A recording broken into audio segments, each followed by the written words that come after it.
వేల పుస్తకాలు చదివిన తెలంగాణ రాష్ట్రంలో అందరికంటే అతి గొప్ప మేధావిని అని వారు పదే పదే వారు ప్రస్తావిస్తుంటారు.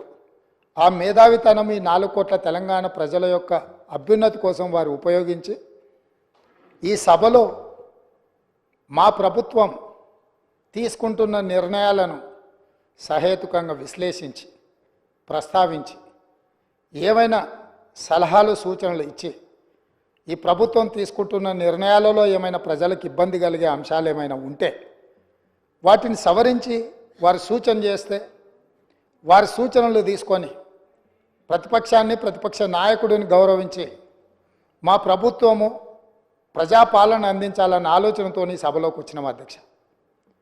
కానీ ప్రధాన ప్రతిపక్ష నాయకుడు రాకపోవడం, ఆ కుర్చీ ఖాళీగా ఉండడం ఈ సభ యొక్క గౌరవానికి మంచిది కాదని చెప్పి తమరి ద్వారా ప్రతిపక్ష నాయకుడికి సూచన చేస్తున్నారు అధ్యక్ష. మనల్ని అందరినీ ప్రజలు ఎన్నుకొని ఒకరిని పాలకపక్షంగా ఇంకొకరిని ప్రతిపక్షంగా మిగతా పార్టీలను కూడా ఆయా వర్గాల యొక్క గళాన్ని బాధను వినిపించడానికి ఈ సభలోకి పంపించినప్పుడు మన యొక్క పాత్రలను బాధ్యతాయుతంగా నెరవేర్చాల్సిన అవసరం ఉన్నది. భవిష్యత్తులోనైనా ఆ దిశగా ఈ సభలో ప్రతిపక్ష నాయకుడు అడుగుడు వేయాలని నేను కోరుకుంటున్నాను, భావిస్తున్నాను అధ్యక్ష. ఏది ఏమైనా అధ్యక్ష, మేము ఈ రోజుకి దాదాపుగా డిసెంబర్ 7 నుంచి ఫిబ్రవరి 7 తారీఖు వరకు 60 రోజులు పూర్తి చేసుకున్నాం. ఈరోజు మనం ఫిబ్రవరి నెలలో 9 తారీఖు రోజు, డిసెంబర్ 9 రోజు మేము ఏదైతే నిర్ణయాలు కొన్ని ఇదే అసెంబ్లీలో అమలు చేసినాం.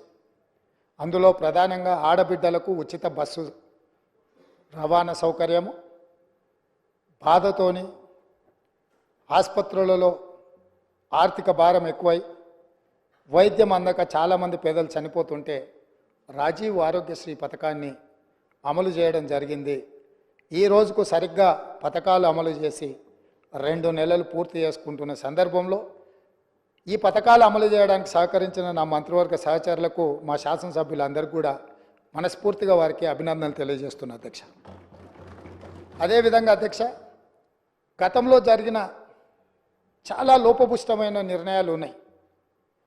వాటిని సవరించుకుంటూనే వాటిని సరైన దిశగా తీసుకువెళుతూ ప్రజలకు ఒక మంచి పరిపాలన అందించాలని అహర్నిశలు ప్రతి నిమిషము మా ప్రయత్నం మేము చేస్తున్నాం అధ్యక్ష. ఇందులో భాగంగానే మొన్న జరిగిన క్యాబినెట్లో లేదా గవర్నర్ గారి ప్రసంగంలో కొన్ని ప్రధానమైన అంశాలను మేము పొందుపరచడం జరిగింది.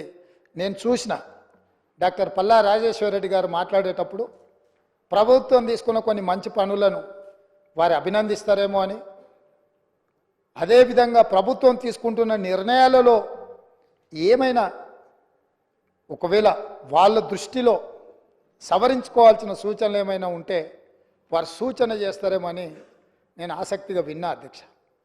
కానీ వారు ఆ దిశగా మాట్లాడుతున్నట్టుగా లేదు.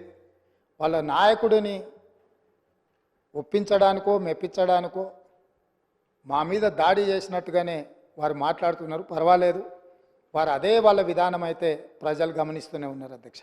అందుకే అధ్యక్ష, ఈ సందర్భంగా మీ ద్వారా 4 కోట్ల తెలంగాణ ప్రజల ముందు కొన్ని అంశాలను నేను ప్రస్తావించదలుచుకున్నా. మా మంత్రివర్గ